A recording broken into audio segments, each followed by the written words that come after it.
రక్షణయే నీకు ప్రాకారములనియు, ప్రఖ్యాతియే నీకు గుమ్మములనియు. సెలవే ఇచ్చి నన్ను స్థిరపరచి సాక్షిగా నిలిపితివే.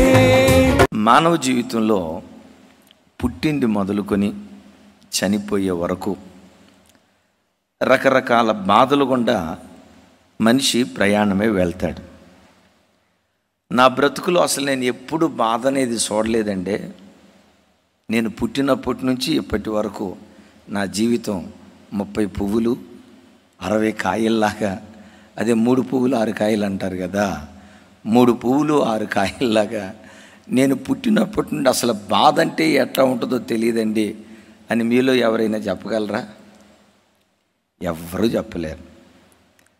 అంటారు కదా లోకంలో ఒక సామెత, గీత కష్టాలు గీతే, పీత కష్టాలు పీతే. ఎవరికి ఉండే కష్టాలు ఎవరికి ఉండే బాధలు వాళ్ళకు ఉంటాయి. ఈ బాధను గూర్చి కూడా, అంటే మనుషుల జీవితాన్ని గూర్చి బాధను గూర్చి కూడా బైబిల్లో భక్తుడైన యోబు 2 చక్కటి మాటలు అంటాడు. చూడండి, యోబు గ్రంథం 5వ అధ్యాయం, అందరూ చూడండి. యోబు గ్రంథం 5వ అధ్యాయం 6-7 వచనాలు. 6-7 వచనాలు. ఈ మాట భలే చక్కటి మాట. చూడండి, నాతో కలిసి అందరూ చెప్పండి. శ్రమ ధూళిలో నుండి పుట్టదు, బాధ భూమిలో నుండి మొలవదు.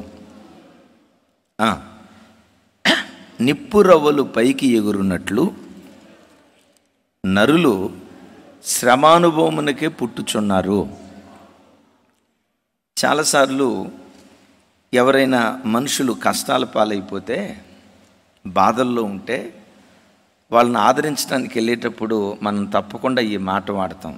బాధ మనుషులకు కాకపోతే చెప్పండి అమ్మా, ఇంకెవరికి వస్తాయా? ఇంకొక మాట కూడా అంటారు, బాధ మనకు కాకపోతే గొడ్డుకు వస్తాయా? అమ్మ పాములా? రైట్, నిజమే. బాధ మనుషులకు కాకపోతే మానులకు వస్తాయా అని అంటారు. యోబు భక్తుడు కూడా ఇక్కడ అదే మాట అంటాడు. బాధ భూమిలో నుంచి పుట్టదో. చూడండి ఆ మాట, యోబు గ్రంథం 5వ అధ్యాయం మనం చదువుకున్నటువంటి ఈ లేఖన భాగం. బాధ భూమిలో నుంచి పుట్టదు, శ్రమ ధూళిలో నుంచి మొలవదు. మరి ఈ బాధలు, శ్రమలు, దుఃఖాలు ఇవన్నీ ఎవరికి కలుగుతున్నాయి అంటే అక్కడ ఒక మాట అంటాడు, నిప్పు రవ్వలు పైకి ఎగురునట్లు నరులు శ్రమానుభవమునకే పుట్టుచున్నారు అంటాడు. అంటే మనుషులు ఎందుకు పుడుతున్నారంట? బైబిల్లో రాయబడిన మాట ఏంటంటే, నిప్పు రవ్వలు ఎప్పుడు పట టప్ టప్ అని పైకి ఎగురుతాయి కదా, నిప్పు రవ్వలు పైకి ఎగురుతాయి అనేది ఎంత వాస్తవమో, నరుడు పుట్టేది కూడా శ్రమానుభవానికే పుడుతున్నాడు అని అంటాడు. అంటే శ్రమ లేని నరుడంటూ భూమి మీద ఎవడు, బాధ అనుభవించని నరుడంటూ భూమి మీద ఎవడు? ఈ మాట చూడండి, ఎందుకు మనుషులు పుడుతున్నారంటే శ్రమానుభవానికి పుడుతున్నారంట.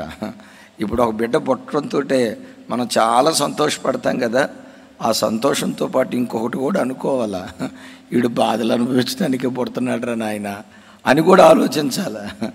బర్త్డే కేక్ కట్ చేసేటప్పుడు ఎలా మనుషులు ఎందుకు పుడుతున్నారంట? ఈ బాధ లేకపోతే ఈ శ్రమ, ఈ కష్టం, దీని గూర్చి ఇదే యోబు భక్తుడు 14వ అధ్యాయం 1వ వచనంలో ఓ చక్కటి మాట అంటాడు. ఆ బాధ ఎన్ని రోజులు ఉంటుందో మనిషి తన 14:1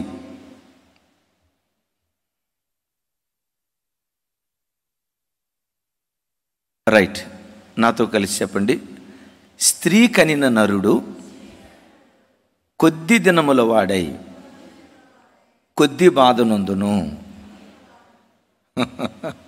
చూడండి ఆ మాట, నాకు భలే బాధ అనిపించింది ఈ మాట చదివిన తర్వాత.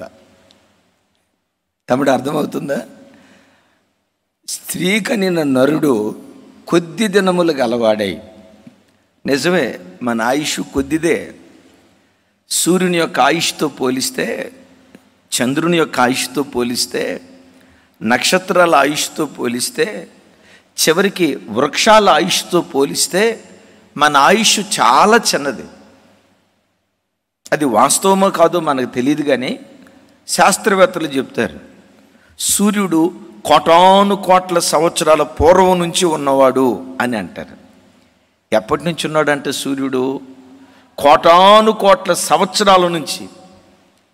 లైక్ దట్ చంద్రుడు కోటాను కోట్ల సంవత్సరాల నుంచి ఉన్నాడు. మిమ్మల్ని అడుగుతా, భూమి మీద ఏ మనుషుని గూర్చైనా ఈ మనుషుడు కోటాను కోట్ల సంవత్సరాల నుంచి ఉన్నాడండి అని అంటారా? చెప్పాలి. కోటాను కోట్లు కాదు, 1 కోటి సంవత్సరాల నుంచి ఉంటున్నాడండి అని అంటారా? సరే, 1 కోటి తీసేయండి, 1,00,000. సరే, 1,00,000 తీసేయండి, 1,00,000 తర్వాత అమ్మ ఈ అమ్మ 1000 సంవత్సరాల నుంచి బ్రతుకుతుంది అని ఎవరిని గురించి అని అంటారా? సరే, 1000 కూడా తీసేయండి, తర్వాత 100 సంవత్సరాల నుంచి మనిషి బ్రతుకుతున్నాడు అని అంటారా? లేదు. వృక్షాలను గురించి చెప్పేటప్పుడు ఇశ్రాయేల్ దేశానికి వెళ్తేనట కొన్ని ఒలీవ చెట్లు, యేసుక్రీస్తు ప్రభువారు ఉన్న కాలంలో ఉన్న ఒలీవ చెట్లు ఎప్పటికీ బ్రతికే ఉన్నాయట. అంటే వృక్షం యొక్క ఆయుష్ వందల వేల సంవత్సరాలు ఉంది. సూర్యచంద్ర నక్షత్రాదుల వయసు కోటాను కోట్ల సంవత్సరాలు ఉంది.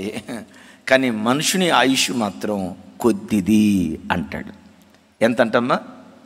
అందుకని దావీదు అంటాడు, అయ్యా వీటి ఆయుష్తో పోలిస్తే నా ఆయుష్ ఎంత అల్పమైనదో నాకు అర్థమవుతుందయ్యా.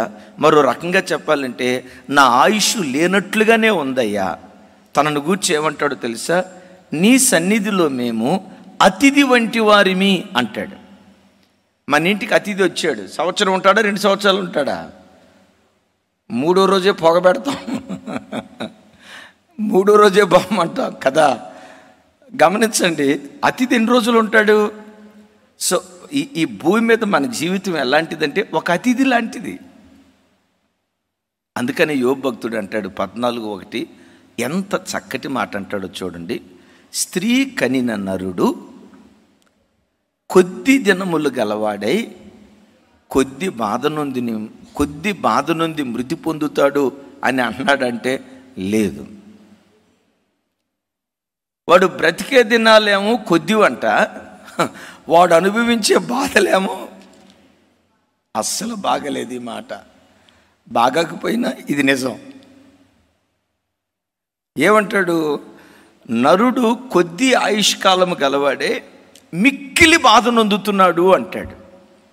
ఏ గుండెను కదిలించినా బాధే, ఏ తల్లిని కదిలించినా గుండె కోతే, ఏ తండ్రిని కదిలించినా కలవరమే, ఏ హృదయాన్ని అడిగినా కళ్ళల్లో నుంచి కన్నీళ్లు దారగా కారేటట్లు అయ్యో నా బ్రతికెట్లయిపోయిందయ్యా, అయ్యో నా జీవితం ఎట్లయిపోయిందయ్యా అని ఏ హృదయాన్ని కదిలించినా హృదయ విదారకమైన విషాద గీతికలు ఎన్నెన్నో.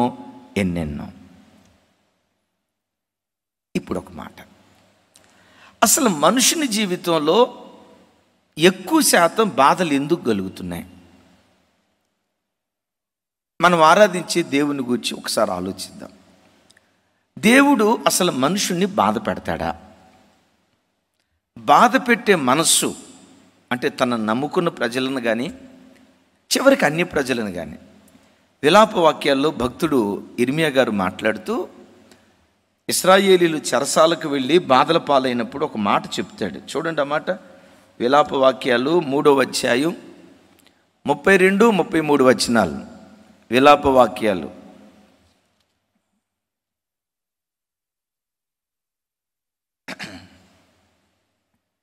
ఆయన బాధ పెట్టినను తన కృపా సమృద్ధిని బట్టి జాలిపడును.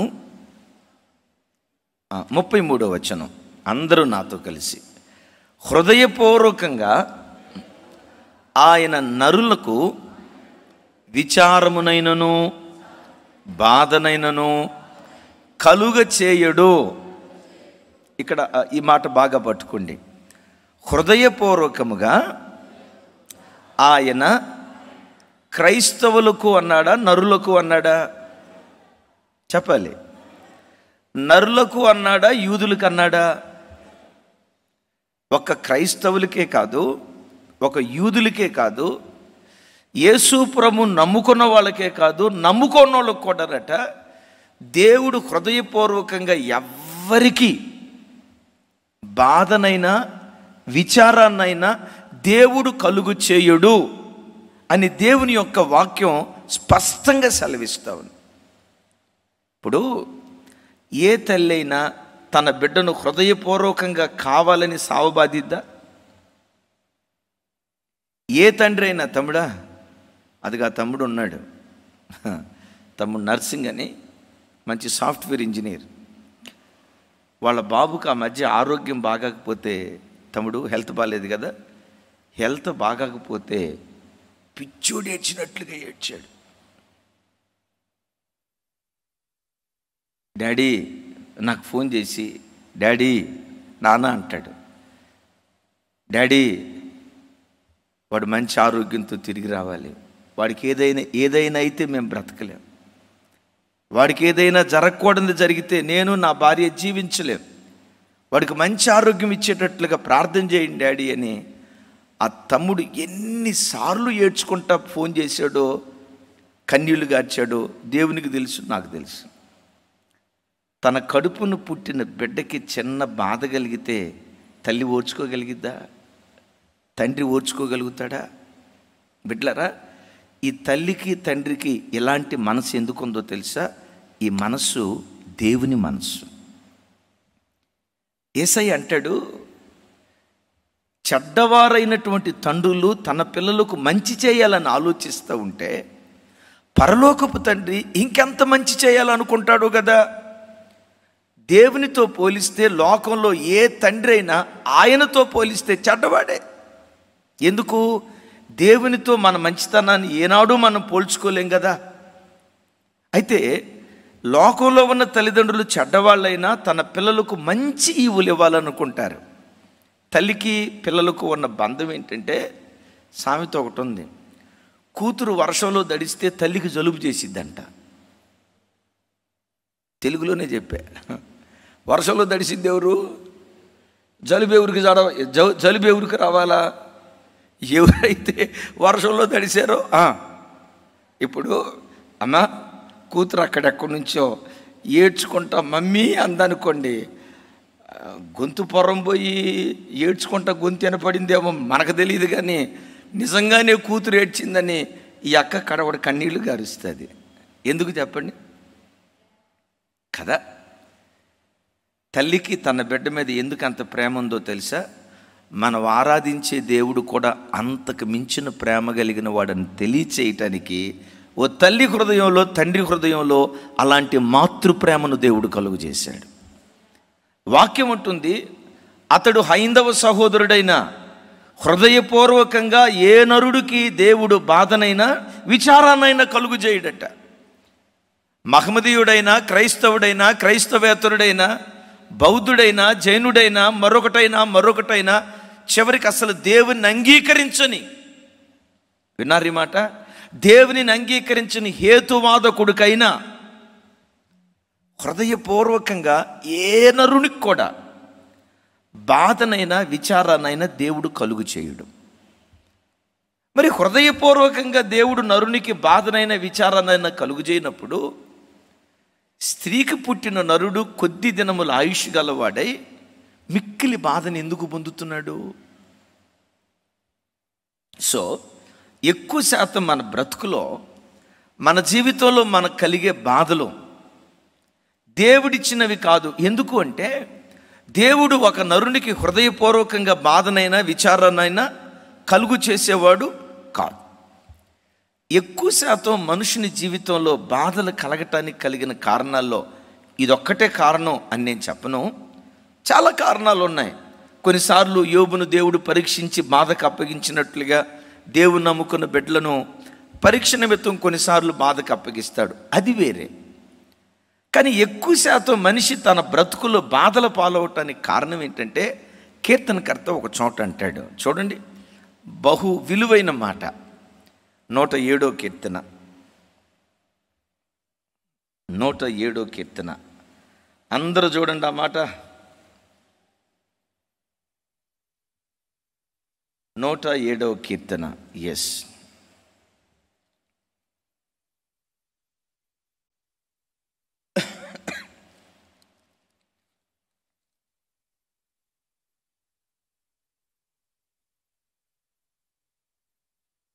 పదిహేడవ చరణం.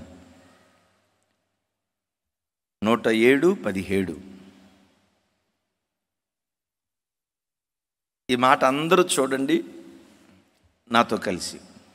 బుద్ధిహీనులు తమ దుష్ట ప్రవర్తన చేతను తమ దోషము చేతను బాధను అప్పు తెచ్చుకుందురు. ఏమని రాశాడు? బాధను తెచ్చుకుంటారంట వాళ్ళు. దేవుడు వాళ్ళకి బాధ ఇలా. విన్నారు తమ్ముడి మాట? బుద్ధిహీనులు తమ దుష్ట ప్రవర్తన చేతను తమ దోషము చేతను బాధను వాళ్ళు తెచ్చుకుంటారట. దేవుడు ఇవ్వలేదు వాళ్ళకి. నిజం ప్రభు బిడ్డలారా, ఏ నరునికైనా, ఇక్కడ నేను అంటాను, ఏ నరునికైనా దేవుడు హృదయపూర్వకంగా బాధనైనా విచారణైనా కలుగు చేయనప్పుడు ఆయన రక్తంతో కడగబడిన ఆయన పిల్లలైన మనకు హృదయపూర్వకంగా దేవుడు బాధను కలుగు చేస్తాడా? ఏ నరునికైనా దుఃఖాన్ని కలుగు చేయని దేవుడు ప్రాణం పెట్టి కొన్నటువంటి మనకు హృదయపూర్వకంగా దేవుడు దుఃఖాన్ని కలుగు చేస్తాడా? లేదు అని చెప్పటంలో సందేహమే లేదు. కానీ నరుని బ్రతుకు ఆయుష్ ఏమో కొద్ది కాలపు ఆయుష్, కానీ అనుభవించే బాధ ఏమో మిక్కిలి బాధను అనుభవిస్తున్నాడు.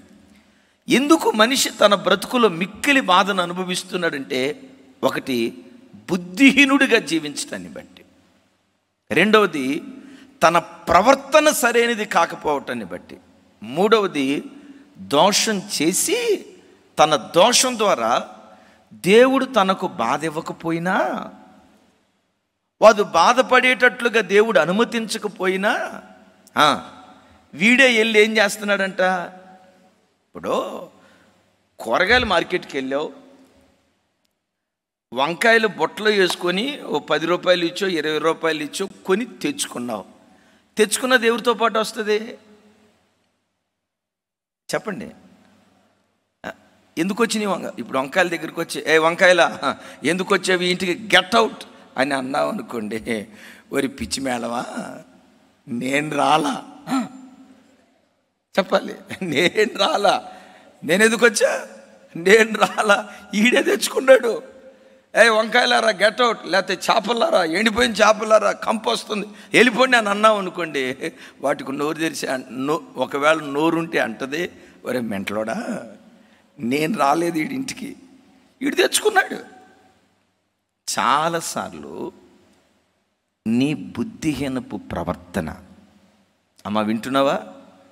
నీ బుద్ధిహీనపు ప్రవర్తన, బుద్ధి లేని దానిగా, బుద్ధి లేని వాడిగా నువ్వు ప్రవర్తించిన ప్రవర్తన ఉందే, నీ బ్రతుకు బాధకు కారణమవుతుంది. ఒక తల్లి అంటది, సర్వశక్తుడు నన్ను చాలా బాధకు గురి చేశాడని సాగదీసి అంది. ఎవరా తల్లి చెప్పండి? బైబిల్లో ఒక తల్లి సర్వశక్తుడు నన్ను చాలా బాధకు గురి తీశాడు, నన్ను కొంగదీశాడు అంటది. ఎవరమ్మా?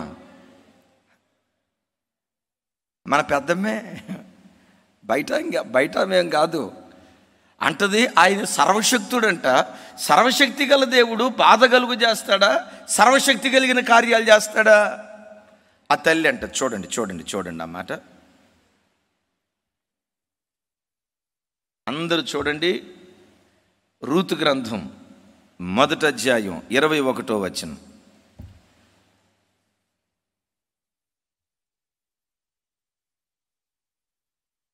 నాతో కలిసి చెప్పండి.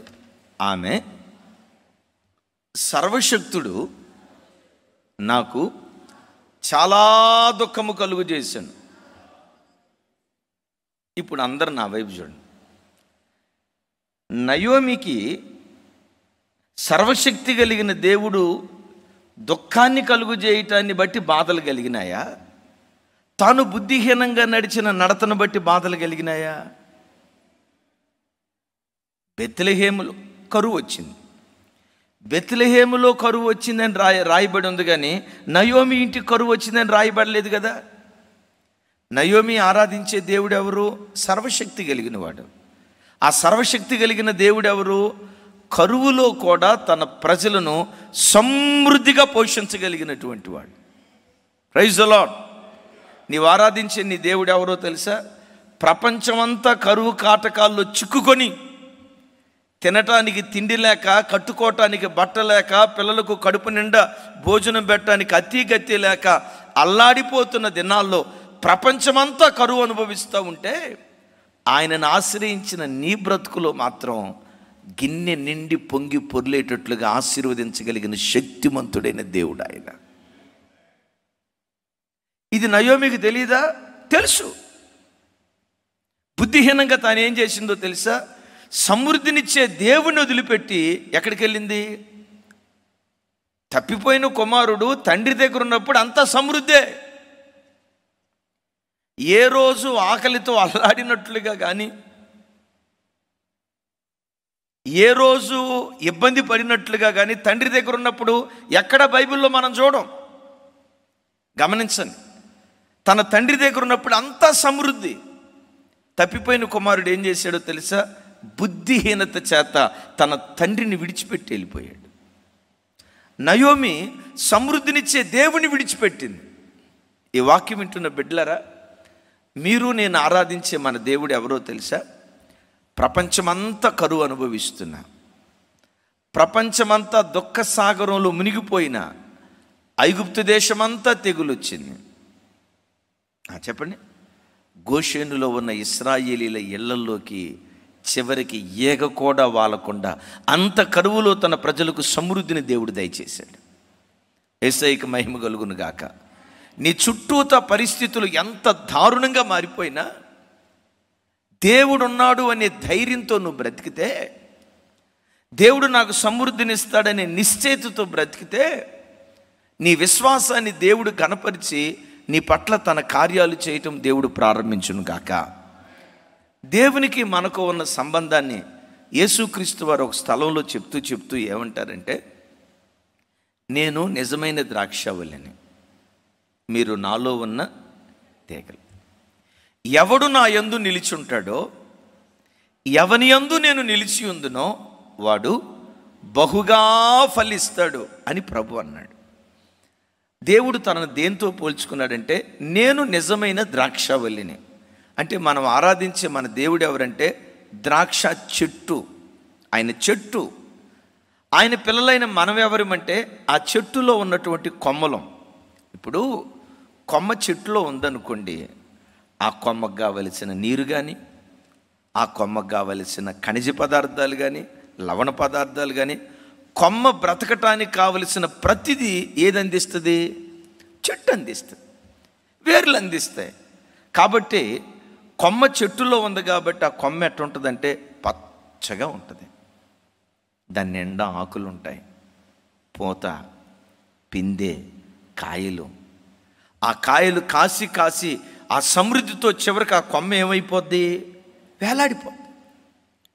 ఇప్పుడు కొమ్మ దగ్గరికి వెళ్దాం. కొమ్మ ఎంత పచ్చగా ఎందుకున్నావే? కొమ్మను అడుగుదాం. కొమ్మ ఇంత చక్కటి పూత నీకు ఎందుకుందే? అదే కొమ్మను అడుగుదాం. కొమ్మ ఇంత చక్కటి కాయలు కొమ్మ వేలాడే అంతగా. కొన్నిసార్లు అంటారు కదా, ఈ సంవత్సరం మామిడి తోట ఎరగగాసింది అంటాం, చూసారా? అంటాం కదా. ఆ కొమ్మలు బాగా కాయలు కాసి వేలాడుతూ ఉన్నాయి. ఇప్పుడు కొమ్మ దగ్గరికి వెళ్ళి, కొమ్మ ఎంత పచ్చగా, ఎంత పూతతో, ఎంత చక్కటి కాయలతో ఎందుకున్నావు అంటే కొమ్మ ఏమంటుందో తెలుసా? నాదేమీ లేదు, జస్ట్ చెట్టులో నిలుచున్నాను. చెట్టులో నిలుచున్న కారణాన ఆ చెట్టు నన్ను బ్రతికించి నాకు సమృద్ధినిచ్చింది. ఇప్పుడు అట్లా కాకుండా చెట్టు కొమ్మ ఉంది కదా, కొమ్మ చెట్టు మీద వెలిగి, ఈ చెట్ట నేను సపరేట్గా ఉండాలనుకుంటున్నా, ఎంతకాలం నీ లోపటే నేను ఉండేది, నాకు కొంచెం అనీజీగా ఉంది, నేను సపరేట్ అయిపోతానని చెట్టులో నుంచి కొమ్మ వేరైపోయింది అనుకోండి, నయోమిలాగా. చెట్టులో నుంచి కొమ్మ వేరైపోయింది అనుకోండి, తప్పిపోయిన కుమారులాగా ఎవరు ఎండిపోతారు అమ్మా? అంతసేపు పచ్చగా ఉన్న కొమ్మ ఎండిపోయి, ఆకులు రాలిపోయి, పూతంతా రాలిపోయి, కాయలన్నీ నేలపాలైపోయి, ఇప్పుడు ఆ పచ్చటి కొమ్మ పొయ్యిలో పెట్టుకుని కర్రగా మారిపోతుంది. అందుకని బైబిల్లో రాయబడిన మాట, బుద్ధిహీనుడు ఎప్పుడు దేవుణ్ణి ఆశ్రయించడట. బుద్ధిహీనుడు తన బ్రతుకులో బాధను తెచ్చుకుంటాడు. ఎందుకంటే వాడు ఎప్పుడు తన స్వశక్తిని నమ్ముకుంటాడు కానీ, తన తెలివితేటలు తన సామర్థ్యాన్ని నమ్ముకుంటాడు కానీ, తన బ్రతుకులో దేవుని మీద ఆధారపడదాం అనే ఆలోచన వాడికి రాదు. వీడేమనుకుంటాడో తెలుసా? నాకే నేను సాఫ్ట్వేర్ ఇంజనీర్ని, నాకే ఎంటెక్ అయిపోయింది, నాకే 2-3 పిల్లలు ఉన్నారు, నాకే 2-3 ఇళ్ళు ఉన్నాయి, నాకే 5-6 ఎకరాల పొలం ఉంది అని చెప్పి దేవుని మీద ఆధారపడకుండా వీటి మీద ఎవరు ఆధారపడతారో వాడు బుద్ధిహీనుడు అని దేవుని వాక్యం ఉంటుంది. మనం ఆరాధించే మన దేవుడు ఎవరంటే ఆయన పచ్చటి చెట్టు. ఆయనలో నువ్వు నిలిచున్నావంటే నీకు కావలసిన ప్రతిదీ దేవుడు అనుగ్రహించునుగాక. బుద్ధిహీనుడు ఒకవైపున దేవుని ఆశ్రయించడు, రెండవది బుద్ధిహీనుడు బాధను తెచ్చుకుంటాడు అని రాసి ఉంది కదా. బుద్ధిహీనుడికి దుబారా అలవాటు ఉంటుంది ఎక్కువ. దుబారా అంటే జాగ్రత్త అనేది వాడి డిక్షనరీలో ఉండదు. అందుకని బైబిల్ ఒక చోట సామెతల గ్రంథంలో రాసి ఉంటుంది చూడండి. సామెతలు 21వ అధ్యాయం 20వ వచనం, విలువగల ధనమును నూనెయు జ్ఞానుల ఇంట ఉండును, బుద్ధిహీనుడు దానిని వ్యయపరచును. కొంతమంది అక్కోళ్ళు ఉంటారు, ఇంట్లో ఉండేది 3 లేకపోతే 4. నెలకి ఎంత నూనె అయిద్దో తెలుసా? 10 కిలోల నూనె అయిద్ది. 10 కిలోల నూనె. ఇంట్లో ఉండేది 4. ఆ 4 ఇంట్లో నెలకొచ్చి 100 కిలోలు బియ్యం అయిపోతాయి. తినేది తక్కువ, చెత్త కుప్పలు వేసేది ఎక్కువ. ఇక గమనించండి, అక్క అట్లా ఉంటే ఇక ఆ ఇల్లు ఉంటుందండి. గమనించండి, సాఫ్ట్వేర్ ఉద్యోగస్తుడైనా ఇక బోడుగును కొట్టించుకోవటమే. బిడ్డలారా, బుద్ధి కలిగినోడు ఎప్పుడు ఒబ్బిడిగా ఉంటాడు, బుద్ధిహీనుడు ఎప్పుడు దుబారా చేస్తాడు. బైబిల్లో రాయబడిన మాట, బుద్ధిహీనుడట విలువ కలిగిన ధనాన్ని నూనెను, ఇది ఆత్మీయ కోణంలో చెప్పటం కాదు, లిటరల్గా మనం అర్థం చేసుకుందాం. విలువ కలిగిన ధనమును నూనెను చెప్పండి, ఏం చేస్తాడు? వ్యయపరుస్తాడు. ఓరక ఖర్చు చేస్తూ ఉంటాడు. బుద్ధి కలిగిన కన్యకలు, బుద్ధి లేని కన్యకలు ఉన్నారు మీకు తెలుసు కదా. బుద్ధి కలిగిన కన్యకలు ఏం చేశారు? అమ్మో రేపేం అవసరం వచ్చిద్దో ఈ నూనె జాగ్రత్త పరుచుకుందాం, అమ్మో ఆయన రావటం ఆలస్యం అయిపోద్దేమో ఈ నూనెను భద్రపరుచుకుందామని రేపటిని గూర్చి ఆలోచిస్తూ నూనె భద్రపరుచుకుంది. ఈ బుద్ధి లేని కన్యకలు ఉన్నాయి చూసారా, రేపటిని గూర్చి దేవుడు విచారించొద్దని చెప్పాడు కాబట్టి నా ప్రాణమా తినుమో, ఈ రోజు తినేసి రాసుకొని వెళ్ళిపో. ఇట్లా చేసే దేవుడు అంటే బుద్ధి లేనుడు. నీకు వచ్చే ఆదాయం ఎంత, నువ్వు పెట్టే ఖర్చు ఎంత. ఒక తమ్ముడు నా దగ్గరికి వచ్చి, అన్నా కొత్త సెల్ ఫోన్ కొన్నానన్నా, గట్టిగా ప్రార్థన చేయండి అన్నా అన్నాడు. ఎందుకు అంత గట్టిగా ప్రార్థన చేయాలి, ఎంత ఫోన్ అన్నా, ఎంతన్నా, జస్ట్ 30,000 అన్నా అన్నాడు. నీ జీతం ఎంతరా అన్నా, 13,000 అన్నా అన్నాడు. నేను అన్నా, ఒరే 13,000 రూపాయలు జీతగాడా, నీకు 30,000 రూపాయలు ఫోన్ ఎందుకు? 30,000 రూపాయలు పెట్టి ఫోన్ కొన్నావంటే ఎన్నెళ్ళు జీతం? ఎట్టా కొన్నావు అంటే అంటాడు, గీకేనన్నా. ఏంటి గీకింది?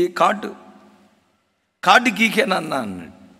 బిడ్డలారా, వచ్చే రాబడి ఎంత, పెట్టే ఖర్చు ఎంత? ఈ బుద్ధి లేని తనంతో ఒక క్రైస్తవుడు బ్రతకటాన్ని బట్టి బాధ దేవుడు ఇట్లేదండి, వాడు బుద్ధి లేని తనాన్ని బట్టి. చెప్పండి దేవుడు బాధ ఇయలేదండి. అయ్యయ్యో, దేవుడు బాధ ఇలా. దేవుడు ఎలాంటి గొప్పవాడంటే ఏ నరునికైనా, ఏమంటే క్రైస్తవుడికే కాదండి, ఇక్కడ అంటాడు ఏ నరునికైనా హృదయపూర్వకంగా బాధనైనా విచారాన్నైనా ఆయన కలుగు చేసే దేవుడు. మరి ఎందుకు కొంతమంది జీవితాల్లో బాధ కలుగుతుందో తెలుసా? కారణం ఏంటంటే విలువ కలిగిన ధనాన్ని, నూనెను వేయిపరిచి రేపు భవిష్యత్తును గూర్చి ఆలోచించకుండా. ఒక తమ్ముడు ఉన్నాడు, భలే మంచోడు, నెలకు 70,000 రూపాయల జీతం, నెలకు 70,000 రూపాయల జీతం. 2-3 సార్లు వాళ్ళిద్దరు భార్యాభర్తల మధ్య గొడవ అయింది. నా దగ్గర పంచాయతీకి వచ్చారు. ఎందుకు వీళ్ళు గొడవ అయిందా అని చెప్పి, చాలా మంచోడు ఆ తమ్ముడు, చాలా మంచోడు. ఆ చెల్లి కూడా చాలా మంచిది. కొన్నిసార్లు చూడండి, మంచోళ్ళ మధ్య గొడవ ఎక్కువ వస్తుంది. ఇది ఒక అద్భుతం. ఇద్దరు చాలా మంచోళ్ళు. నాకు తెలుసు ఎంత మంచోళ్ళు, వీళ్ళ మధ్య గొడవ ఏంట్రా అని చెప్పి. ఎందుకు వచ్చిందంటే ఆ తమ్ముడు చెప్తాడు, అన్నా ఈ మనిషి చేయి అంత దుబారానన్నా. ఇంట్లో 4 ఉంటాం, 8 మందికి సరిపడా అన్నం ఉండిద్దన్న.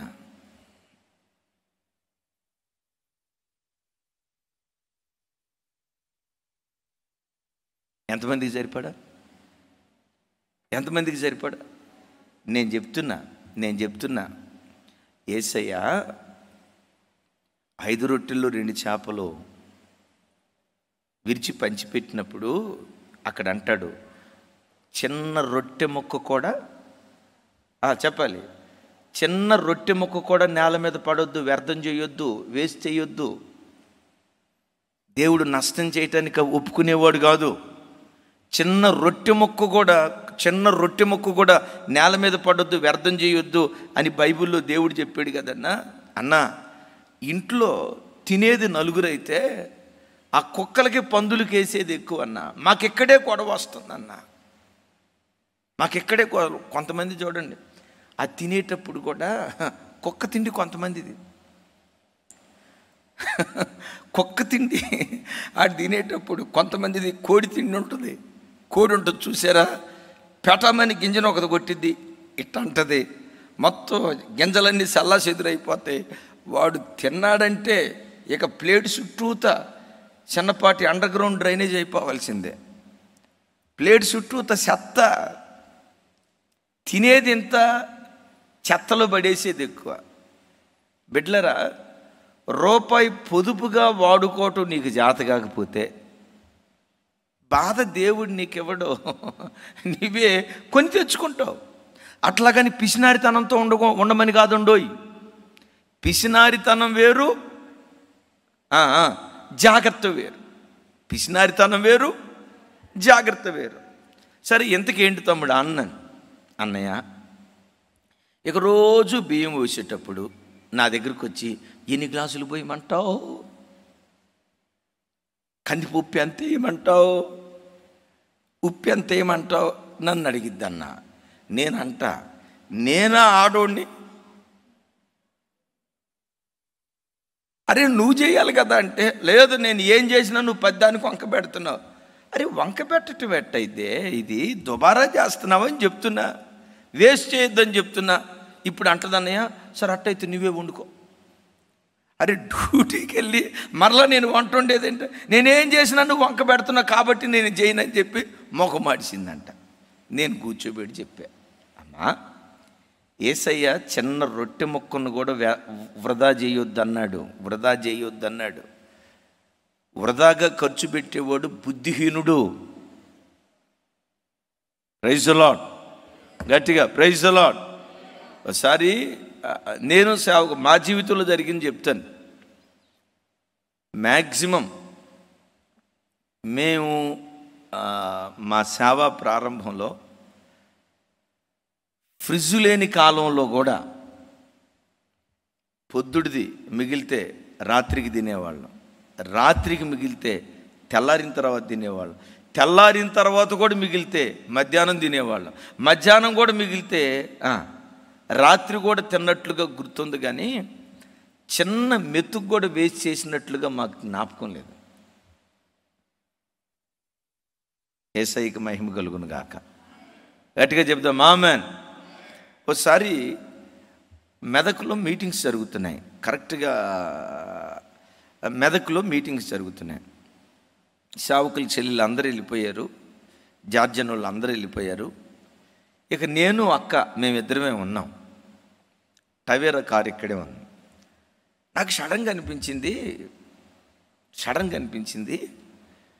ఇప్పుడు మనం ఇద్దరం టవేరా కారులో వెళ్ళాలంటే రాను బాను 1200 రూపాయలు డీజిల్ ఖర్చు అయింది. అదే బస్కి వెళ్తే 300 రూపాయలు అయిపోద్ది కదా అని చెప్పి కారు ఉండగా కారు ఇక్కడ పెట్టి, నాకు బాగా గుర్తు, కారు ఉండగా కారు ఇక్కడ పెట్టి బస్సు ఎక్కుదామని చెప్పి ఇక్కడ నుంచి ఎక్కడ సోరారం చౌరస్తాకి నడుచుకుంటా వెళ్ళాం. అర్ధగంట ఏ బస్సు రాలా, గంట ఏ బస్సు రాలా, గంటన్నర ఏ బస్సు రాలా, 2 గంటలు ఏ బస్సు రాలా. పక్కింటి వాళ్ళని ఏంటయ్యా బస్సు రాలేదు అంటే ఈరోజు బస్సులు స్ట్రైక్ అండి అన్నాడు. అప్పుడు నేను అన్న, ప్రభా బస్సులు స్ట్రైక్ అయిపోయి అంటే ప్రభా ఎట్లా వెళ్ళాలి మీటింగ్ అంటే దేవుడు అంటాడు, రై నీకు కారు ఇచ్చింది ఎందుకురా ప్రభా, డీజిల్ నోరు మీద పీసినారోడా బయలుదేరు, కారు ఇచ్చి నేను నీకు డీజిల్ పోయినా ఎట్టాడి దరిద్రపు లెక్కలు అయ్యొద్దు, బయలుదేరో.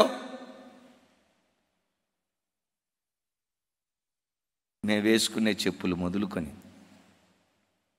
ధరించే చొక్కాయి వరకు, వాడే ఫోన్ మొదలుకొని, ఈ ఫోన్ చూడండి నా వైపు. మననే ఒక చోట సేవకుల కూటంలో ఫోన్ గురించి చెప్తా, ఈ ఫోన్ ఎంత ఉంటుందో చెప్పండి అన్న. నా వైపు చూసి అన్నాడు ఒక పాస్టర్ గారు, ఇక మీరు దేవుడు మీకు ఇచ్చిన స్థాయి ఇది ఎంత లేదన్నా ఒక 60-70 వేలు ఉంటుందండి అన్నాడు. 60-70 వేలు ఉంటుందండి అన్నాడు ఫోన్ చూడకుండానే. నేను అన్నా ఫోన్ చూసి చెప్పండి అన్న. 30,000 అన్నాడు ఒక ఆయన. అట్టా కాదు, దీని సొక్కాయి ఇప్పదీస్తాను ఆగండే అని చెప్పి దీని సొక్కాయి తీసి ఇప్పుడు చెప్పండి అన్న.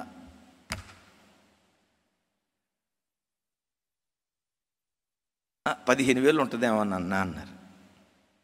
ఈ ఫోను 8,000 రూపాయలు. తమ్ముడు ఎంత? 8,000 కాదు, 80,000 రూపాయలు ఫోన్ కూడా మెయింటైన్ చేయగలిగే కృప, ఆ ఆర్థిక సామర్థ్యత దేవుడిచ్చాడు. చేయనుగా. బుద్ధి కలిగిన వాడు రేపటిని గురించి ఆలోచిస్తాడు. దుబారా ఎవడిలో ఉంటుందో బిడ్లరా, వాడు బాధను కొని తెచ్చుకుంటాడు. దేవుడు బాధ ఇవ్వడు. చెప్పండి. ఏ నరునికైనా హృదయపూర్వకంగా దేవుడు బాధనైనా విచారానైనా కలుగు చేసేవాడు కాదు. మరి ఎందుకు మనిషి జీవితంలో ఎక్కువ శాతం బాధ కలుగుతుంది అంటాడు? బుద్ధిహీనుడు తన దుష్ట ప్రవర్తన చేతను దోషము చేతను బాధను తెచ్చుకుంటాడు అని రాసి ఉంటుంది. ఒకవైపు బుద్ధిహీనంగా బ్రతకటాన్ని బట్టి, రెండవది దుష్ట ప్రవర్తన. బిడ్లరా, నేను ఆరాధించే దేవుడు ఏ నరునికి బాధ కలుగు చేసేవాడు కాదు. ఇంకా ఆయన ఎలాంటి వాడంటే, ఆయన రక్తంతో కడగబడిన ఆయన పిల్లల విషయంలో ఆయన పిల్లలు సంతోషంగా ఉంటే ఆయన నవ్వుతాడు. నీకు అర్థమయ్యే భాషలో చెప్పాలంటే, ఈ దేవుడు నీవు నవ్వితే నవ్వేవాడు, నువ్వు ఏడిస్తే ఏడ్చేవాడు, నువ్వు దుఃఖపడితే దుఃఖపడేవాడు, నీ యావత్ బాధలో ఆయన పాలిభాగస్తుడయ్యేటువంటి వాడు. అలాంటి గొప్ప దేవుడు ఆయన మనకు బాధ కలుగు చేయడు. ఎక్కువ శాతం మన జీవితంలో బాధ కలగటానికి కారణం ఏంటంటే, అక్కడ అంటాడు దుష్ట ప్రవర్తన చేత అంటాడు. సంసోను మహా గొప్ప న్యాయాధిపతి. అతడు పుట్టక మునిపే దేవుని చేత ప్రవచించబడినవాడు. సంసోను న్యాయాధిపతిగా ఉంటాడని, ఫిలిష్తీయుల గుండెల్లో సింహస్వప్నంగా ఉంటాడని, అజేయమైన విజయాలు సాధిస్తాడని, అతని వంటి వీరుడు చరిత్ర పుటలో గతంలో ఎవరూ లేరని అతని గురించి ఎన్నో ప్రవచన వాక్కులు ఉన్నాయి. చెప్పినట్లుగానే ఆ ప్రవచన పురుషుడు పుట్టాడు. గమనించండి, సంసోను ఒక్కడు గాడిద ఎముక తీసుకొని 1000 మంది ఫిలిష్తీయులను హతమార్చాడు. ఏమండి, ఇది సినిమాలో సీన్ కాదు. సినిమాలోనైతే మాత్రం ఆడి హీరో బక్క చిక్కినోడు ఎట్టుంటాడు, గట్టిగా తోలితే ఎగిరిపోయేవాడు ఉన్నట్టుంటాడు. ఈ బక్క చిక్కిన హీరో 2000 మంది పైల్వాల్ని ఇట్లా కొడితే ఒక దెబ్బకు 100 మంది చచ్చిపోయినట్టు చూపిస్తారు. ఇది సినిమా కాదు, రియల్ లైఫ్. ఒక్కడు 1000 మందిని గడగడలాడించాడు. నేనంట, ఇది నిజ జీవితంలో సాధ్యమేనా చెప్పండి? 1000 మందిని ఒక్కడు ఎదుర్కొని 1000 మందిని ఒక్కడు చంపటం ఇది నిజ జీవితంలో సాధ్యమేనా? నిజ జీవితంలో ఇది అసాధ్యం, కానీ దేవుడు సాధ్యపరిచాడు. అంత గొప్ప సంసోను ఇప్పుడు ఏమైపోయాడో తెలుసా? చేతులకు సంకెళ్ళు, కాళ్లకు సంకెళ్ళు, తన 2 కనుగుడ్లు పెరికివేయబడి ఆ చెరసాలలో పప్పు రుబ్బే ఒక ఖైదీగా మారిపోయాడు. సంసోను ఈ బాధని కలగటానికి కారణం ఏంటి? అయ్యయ్యో, నువ్వు దేవుడిని తెలుసుకున్నవాడివి కదా, దేవుడు నీకు ఈ బాధ ఇచ్చాడా అనంటే, సంసోనుకే గనక, గమనించండి, సంసోన్నే గనక అడిగితే సంసోన్ ఏమంటాడు తెలుసా? అయ్యా, దేవుడు నా మాట అనొద్దయ్యా, ఈ బాధ దేవుడు నాకు కలుగు చేయలేదయ్యా, దేవుడు ఈ బాధ కలుగు చేస్తే నాకు ఈ బాధ రాలేదయ్యా, మరి ఎందుకు ఈ బాధను అనుభవిస్తున్నావు? నా దుష్ట ప్రవర్తనే నేను బాధను అనుభవించడానికి కారణమైందంటాడు. బిడ్లారా చూడండి, కొన్నిసార్లు నీ బ్రతుకులో నీ చెడ్డ బుద్ధి, నీ చెడ్డ ప్రవర్తన, వావి వరసలు తప్పే నీ దుష్ట ప్రవర్తన, దేవునికి ఆయాసకరమైన దుష్టక్రియలు చేసి, దేవుడు అంటాడు ఆ మద్యపానం వైపు వెళ్ళొద్దు అంటాడు. తాగి తాగి తాగి కుటుంబాన్ని దరిద్రుడిగా చేసి చివరికి ఏమంటారో తెలుసా? అయ్యో, వీళ్ళు దేవుడు నమ్ముకున్న బిడ్డలు కదండి, ఇంత పేదోళ్ళు ఎందుకు అయ్యారండి? ఆడు తాగుపోతాను. దేవుడు ఆ ఇంటిని పేదవాళ్ళని చేయలేదండి. బాగా ఈ మాట వినండి. నేను ఒక కుటుంబాన్ని ఎరుగుదును. ఈ వివరాలన్నీ నేను చెప్పడానికి ఇష్టపడలేదు, కానీ నేను చూసినంత వరకు ఆ భార్యాభర్తలంత అందగాళ్ళు, అందగత్తులు నా జీవితంలో నేను ఎక్కడ చూడలే. మేడ్ ఫర్ ఈచ్ అదర్ అంటారు చూసారా? మంచి అత్తరి భర్త బహు అందగాడు. తాను ఎంత గొప్ప అందగాడో తన భార్య కూడా అంతే ఎత్తు, అంతే రంగు. అసలు ఆ రోజుల్లో ఆ తల్లిని, ఆ తండ్రిని ఇద్దరిని చూసి సినీ హీరోయిన్ వీళ్ళ ముందు దిగదడుపు. వీళ్ళు మేకప్ వేసుకుంటే సినీ హీరోలు అందంగా కనపడతారు, మేకప్ లేక ఎంత అందంగా ఉన్నారో కదనని ఆ ఊరిలో ప్రజలంతా వాళ్ళను గూర్చి బహుఘనంగా చెప్పుకునేవాళ్ళు. వింటున్నారు ఈ మాట? అలాంటి పెయిర్, అలాంటి జంటని ఓ రకంగా నా జీవితంలో నేను ఎక్కడా చూడలా. మీరు నా వైపు అదో రకంగా చూడొద్దు అన్నా, అంటే మా జంట బాగాలేదా అని నన్ను అడగొద్దే. నేను చెప్పే మాట ఏంటంటే, వాళ్ళ జంట అంత అద్భుతంగా ఉండేది, అంత అద్భుతంగా ఉండేది. ఆయన ఆర్ఎంపీ డాక్టర్, డబ్బు సంపాదించేవాడు. డబ్బు పెరిగింది, మెల్లిగా తాగుడికి అలవాటు పడిపోయాడు. అసలు మంచి కుటుంబం, 5 పిల్లలు, 2 కొడుకులు, 3 కూతుర్లు. ఎప్పుడైతే డబ్బు వస్తూ ఉందో మెల్లిగా తాగుడికి అలవాటు పడిపోయాడు. తాగి ఆ క్లినిక్లోనే 1 రోజు 2 రోజులు తాగి అక్కడే పండుకొని ఇంటికి రాకుండా 1 సంవత్సరంన్నర పాటు అట్లా కుటుంబాన్ని నిర్లక్ష్యం చేశాడు. ఇంటి ఆవిడ ఏం చేసిందో తెలుసా? సరే, భర్త దారి తప్పాడు. భర్త దారి తప్పితే నా పిల్లలకు భవిష్యత్తుని ఇవ్వటానికి నేనైనా నిలవబడాలి. భర్త త్రాగుబోతుగా జీవిస్తూ ఉంటే నేనైనా నా కుటుంబానికి నిలవబడి నా కుటుంబాన్ని నిలవబెట్టుకోవాలి అనే ఆలోచన లేకుండా భర్త ఎట్లా త్రాగుడికి అలవాటు పడ్డాడో ఈ భార్య అక్రమ సంబంధానికి అలవాటు పడిపోయింది. వాళ్ళ మధ్య వివాదాలు పెరిగాయి. చివరికి ఇద్దరికి డివోర్స్, విడాకులు అయిపోయింది. ఆ 5 పిల్లల్లో 2 కూతుర్లు ఎయిడ్స్ రోగంతో చచ్చిపోయారు. ఒకే ఒక కూతురు బ్రతికుంది. 2 కొడుకులు. ఆ 2 కొడుకులు లారీ క్లీనర్లుగా ఉద్యోగం కాదు, లారీ క్లీనర్లుగా పని చేసుకుంటున్నారు. వాళ్ళలో ఒకడు లారీ డ్రైవర్ అయ్యాడట. ఎందుకు ఈ కుటుంబం నిట్ట నిలువున కూలిపోయింది? దుష్ట ప్రవర్తన. నేను ఎరిగిన ఒక 3 ఆర్ఎంపీ డాక్టర్లు ఉన్నారు విజయవాడలో. విజయ్ కుమార్ అన్నని, అదే విజయవాడలో యేసుబాబు అన్నని, 2 ఆర్ఎంపీ డాక్టర్లు. వాళ్ళిద్దరూ మన చర్చికి వచ్చి లాస్ట్ టైం 2 పర్యాయాలు మన మధ్యలో పాటలు పాడారు. విజయవాడ వాళ్ళిద్దరూ ఆర్ఎంపీ డాక్టర్లు. వాళ్ళకిచ్చిన పిల్లలు ఏ స్థితికి వెళ్ళారో తెలుసా? ఎంబీబీఎస్ డాక్టర్లు అయ్యారు. ఈరోజు వాళ్ళ బాబు ఎంఎస్కి అంటే పీజీ కోసం నీట్ పీజీ సెట్ రాస్తున్నాడు. మార్నింగ్ వెళ్ళేటప్పుడు ప్రార్థన చేయించుకుని వెళ్ళాడు. తండ్రి ఆర్ఎంపీ, వాళ్ళ కొడుకులు ఎంఎస్లు అయ్యారు. నిన్న నేను భోగాపురం అనే ప్రాంతంలో ఉన్నానని చెప్పే కదా, దానికి దగ్గరలో తగరపు వలస అని ఒక ఊరుంది.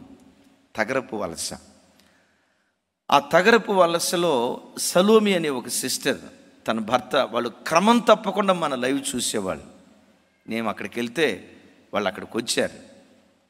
గడిచిన దినాల్లో నీట్ ఎగ్జామ్ రాసే వాళ్ళ కొరకు మనం అందరం ప్రార్థన చేశాం. అద్భుతం ఏంటంటే ఆ తండ్రి ఆర్ఎంపీ డాక్టర్. ఇప్పుడు వాళ్ళ పాప విజయవాడ సిద్ధార్థ కాలేజీలో ఎంబీబీఎస్ డాక్టర్గా ఫస్ట్ ఇయర్ చదువుతుంది. క్రైస్తవ కుటుంబాలంటే ఎట్లా ఉండాలి? తరం తర్వాత తరం ఆశీర్వాదం రెట్టింపు చేయబడాలి. తండ్రి దీవించబడిన దానికంటే కొడుకుల తరం వచ్చేసరికి ఆ దీవెన రెట్టింపు కావాలి. తల్లి తరంలో తల్లి దీవించబడిన దానికంటే పిల్లల తరం, కుమార్తెల తరానికి వచ్చేసరికి ఆ దీవెన రెట్టింపు కావాలి. అట్లా కాకుండా మా తాతలు నేతులు నాకేరండి, మేము మూతులు నాకుతామంటే కుదరదు.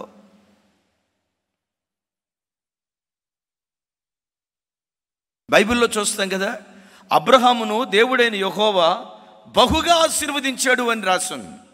తన కుమారుడైన ఇస్సాకు దగ్గరకు వచ్చేసరికి ఏమని రాసిందో తెలుసా? అబ్రహామును ఆశీర్వదించిన దానికంటే ఇస్సాకును మిక్కిలిగా దేవుడు ఆశీర్వదించాడంట. ఈరోజు వాక్యం వింటున్న బిడ్డలారా, ఓ దైవజనుడిగా నా చేతులెత్తి మిమ్మల్ని దీవిస్తున్నాను.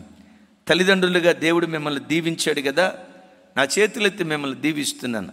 మిమ్మల్ని దేవుడు దీవించిన దానికంటే మీ గర్భాన పుట్టినటువంటి మీ పిల్లలను, మీ పిల్లల గర్భాన పుట్టినటువంటి మానవ సంతానాన్ని మిమ్మును దీవించిన దానికంటే రెట్టింపుగా నా దేవుడు దీవించునుగాక.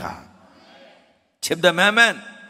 అలా తరం తర్వాత తరం దేవుడు తన కార్యాలు రెట్టింపు చేయాలంటే వాక్యం వింటున్న బిడ్డలారా, ఏ దుష్టక్రియకు నీ జీవితంలో చోటివ్వకో, ఏ క్రమం తప్పిన సంబంధాల వైపు వెళ్ళకో, దేవునికి ఆయాసకరమైన ఏ పని చేయటానికి కూడా నీ జీవితంలో ముందడుగు వేయకుండా నీ ప్రవర్తనను సత్ప్రవర్తనతో నువ్వు కాపాడుకుంటే నీ బ్రతుకు కాలమంతా నవ్వే దేవుడు పుట్టించునుగాక.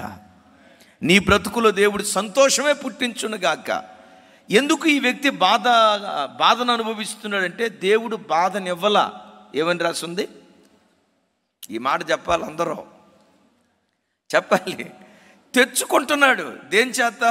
బుద్ధిహీనత చేత, దుష్ట ప్రవర్తన చేత, దోషము చేత తన బాధను తెచ్చుకుంటున్నాడట. అందుకనే ఇర్మియా గ్రంథంలో ఒక మాట రాసి ఉంది, చూడండి. ఇర్మియా గ్రంథం 2వ అధ్యాయం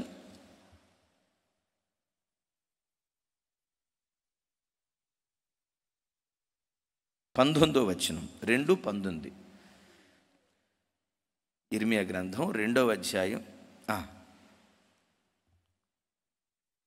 నాతో కలిసి మాట చెప్పండి. నీ దేవుడైన యెహోవాను విసర్జించుటయు, నీకు నా ఎడల భయభక్తులు లేకుండుటయు, బాధకును శ్రమకును కారణమగునని నీవు తెలుసుకొని గ్రహించున్నట్లు నీ చెడుతనము నిన్ను శిక్షించును.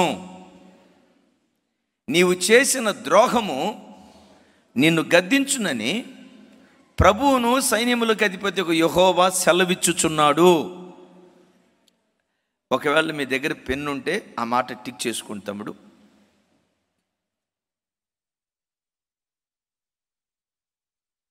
ఇంకొకసారి నాతో కలిసి చెప్పండి. నీ దేవుడైన యెహోవాను విసర్జించుట, ఆ దేవుని పట్ల భయభక్తులు లేకుండుట బాధకు శ్రమకు కారణమైంది. నేను నిన్ను శిక్షించలేదు, నీ చెడుతనమే. చెప్పండి ఏంటంటే, నీ చెడుతనమే నిన్ను శిక్షిస్తుంది, నీ ద్రోహమే నిన్ను గద్దిస్తుంది, నీ చెడుతనమే బాధకు శ్రమకు కారణమవుతుంది అంటాడు. ఈ వాక్యం వింటున్న బిడ్డలారా, నీ జీవితంలో ఏ చెడుతనాన్ని బట్టి నువ్వు బాధను కొని తెచ్చుకున్నావో ఒక్కసారి ఆలోచించు. ఏ చెడుతనాన్ని బట్టి నువ్వు బాధను అనుభవిస్తున్నావు? ఏ ద్రోహం నువ్వు బాధను అనుభవించడానికి కారణమైంది? నీ చెడుతనాన్ని బట్టి నువ్వు బాధను తెచ్చుకొని, అయ్యో దేవుడు నాకు బాధ కలుగు చేశాడు. యాకోబు భక్తుడు అంటాడు కదా, ప్రతివాడు తన స్వకీయమైన దురాశల చేత ఎలవబడి మరుగోల్పబడిన వాడే శోధించబడుతున్నాడు, దేవుడు ఆ వ్యక్తికి శోధన ఇవ్వలేదు అంటాడు. ఒకవేళ ఈ వాక్యం వింటున్న నీ బ్రతుకులో ఇదే కారణం అని నేను చెప్పను, కానీ నీ చెడుతనమే నువ్వు శిక్షణ అనుభవించడానికి కారణమైందేమో, నీ దుష్ట ప్రవర్తనే నువ్వు బాధను అనుభవించడానికి కారణమవుతుందేమో, నీ దుష్ట ప్రవర్తనే నువ్వు శ్రమలు అనుభవించడానికి కారణమైందేమో. ఈ వాక్యం వింటున్న దేవుని బిడ్డ, ఏ దుష్ట ప్రవర్తన నిన్ను బాధలు బాలు చేసిందో ఒకసారి ఆలోచించు. ఏ చెడుతనం నిన్ను శిక్షిస్తుందో ఒకసారి ఆలోచించు.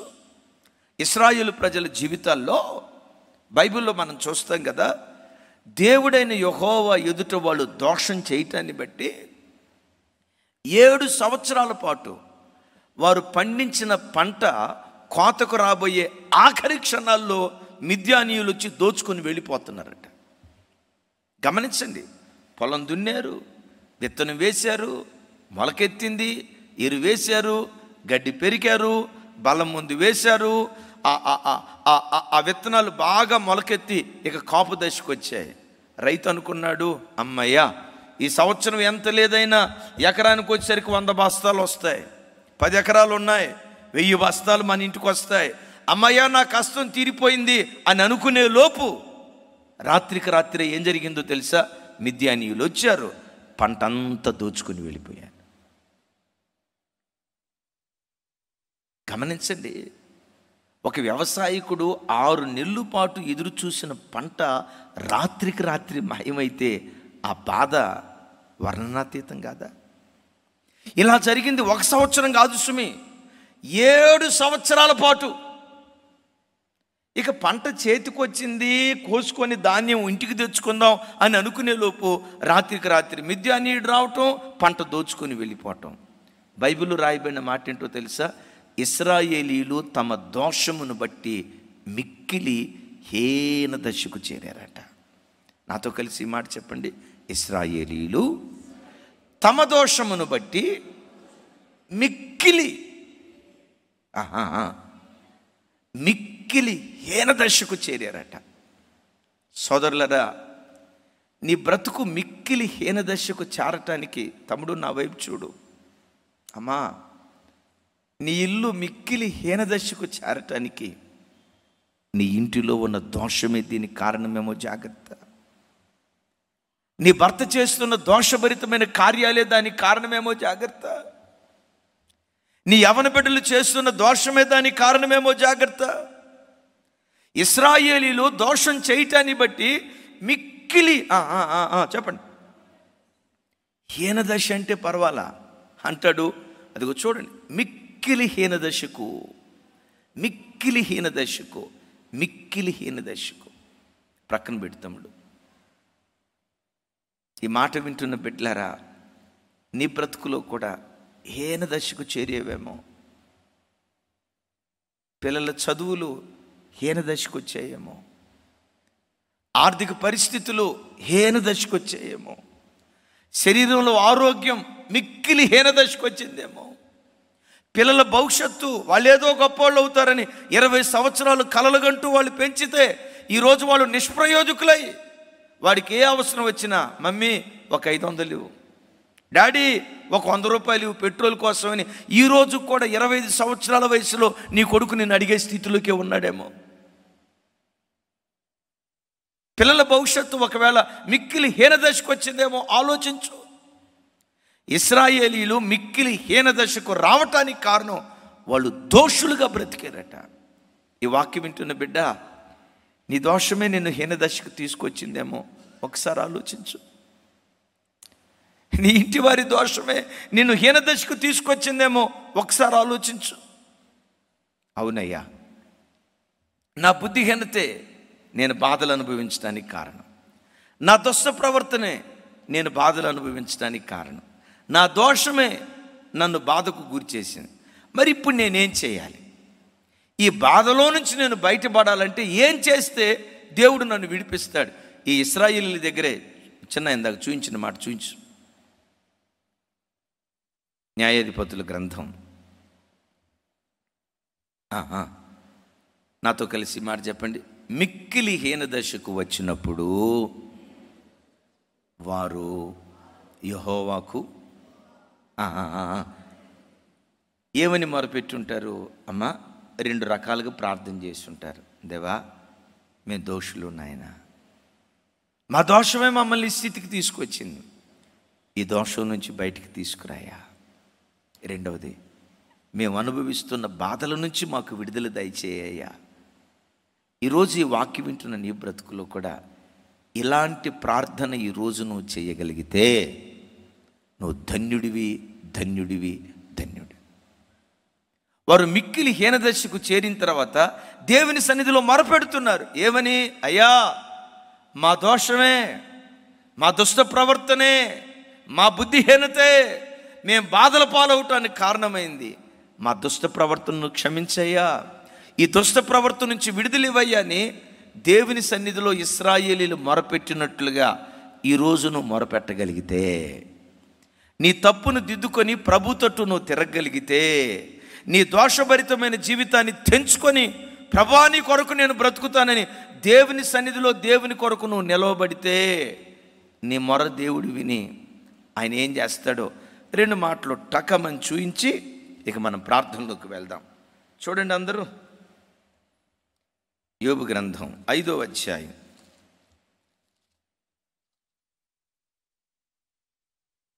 యోబు గ్రంథం 5వ అధ్యాయం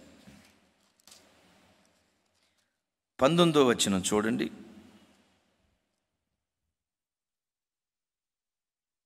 పద్దెనిమిది 19 వచనాలు. తమ్ముడు 18 కూడా చూయించు. రైట్. ఆయన గాయపరిచి గాయములు కట్టును, ఆయన గాయములు చేయును, ఆయన చేతులే స్వస్థపరచును, 6 బాధలలో నుండి ఆయన నిన్ను విడిపించును, 7 బాధలు కలిగిన 70 బాధలు కలిగిన వాటన్నిటిలో నుంచి దేవుడు తప్పిస్తాడు. Praise the lord. ఇంకొక మాట మీకు జ్ఞాపకం చేస్తాను. చూడండి, ఆదికాండం, యోసేపు జీవితంలో ఓ చక్కటి మాట మనం చూస్తాం. చూడండి, 41వ అధ్యాయం 52వ వచనం. 41, 52.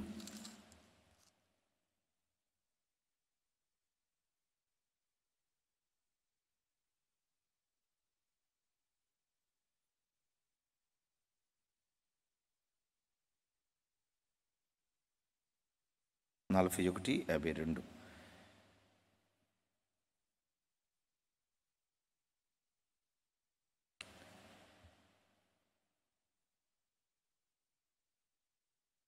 యాభై ఒకటి కూడా చూపించు చిన్న.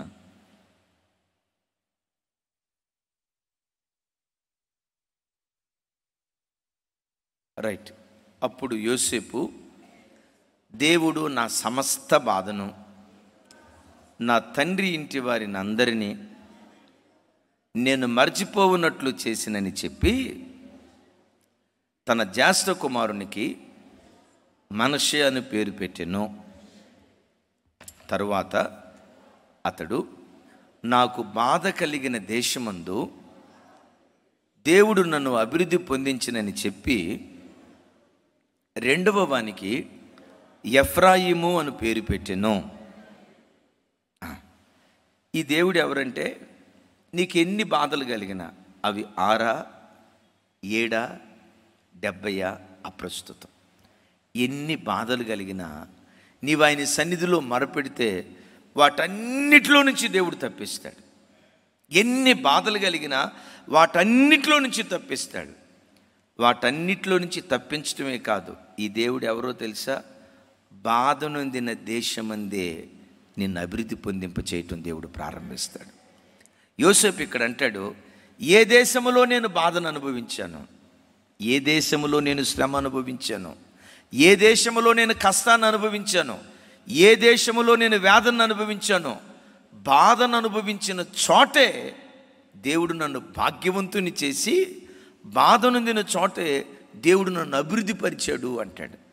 ఈ మాట వింటున్న బిడ్డలారా, నీ జీవితంలో నీవు ఆరాధించే నీ దేవుడు ఎక్కడైతే నువ్వు బాధ అనుభవిస్తావో, అమ్మో ఈ ఉద్యోగ స్థలంలో నాకు బాధ ఎక్కువైపోతుంది, ఇక్కడ నేను ఉద్యోగం చేయలేను అని ఇంకొక ఉద్యోగాన్ని వెతుక్కోకు. నీ దేవుడు ఎవరో తెలుసా? ఏ ఉద్యోగ స్థలములో అధికారుల చేత నువ్వు బాధను అనుభవిస్తున్నావో అక్కడే దేవుడు నిన్ను అభివృద్ధి చేస్తాడు. నమ్ము ఈ మాట. అమ్మో ఈ ఇంట్లో టార్చర్ నేను భరించలేకపోతున్నాను, నా అత్త పెట్టే టార్చర్ నేను భరించలేకపోతున్నాను, లేకపోతే నా భర్త పెట్టే టార్చర్ నేను భరించలేకపోతున్నాను, అమ్మో ఈ ఇంట్లో నేను కాపురం చేయను అని ఆ ఇంటిలో ఉన్న బంధాన్ని తెంచుకొని వెళ్ళటానికి నువ్వు ప్రయత్నం చేయకు. నీ దేవుడు ఎవరో తెలుసా? ఏ భర్త ఇంటిలో బాధను అనుభవించావో అదే భర్త ఇంట నిన్ను భాగ్యవంతురాలిగా దేవుడు మారుస్తాడు. ఏ ఇంట్లో ఏడ్చావో, ఏ ఇంటిలో బాధ అనుభవించావో, ఏ ఉద్యోగ స్థలంలో శ్రమను అనుభవించావో, ఏ బంధువుల మధ్యలో అవమానపడ్డావో, ఏ స్థలములో తలదించుకున్నావో, నీ దేవుడు ఎవరో తెలుసా? తలదించుకున్న చోటే నీ తల పైకెత్తే దేవుడై ఉన్నాడు. Praise the Lord. ఒకవేళ నీ బ్రతుకులో నీ దుష్ట ప్రవర్తన చేత బాధల పాలైతే, నీ బుద్ధిహీనత చేత బాధల పాలైతే, నీ దోషము చేత నువ్వు బాధల పాలైతే, ఆ దోషాన్ని దుష్ప్రవర్తనను దిద్దుకొని దేవుని సన్నిధిలో పశ్చాత్తాపడి ప్రభు తట్టు తిరుగుదుంగాక, వాటన్నిటిలో నుంచి దేవుడు విడిపించునుగాక.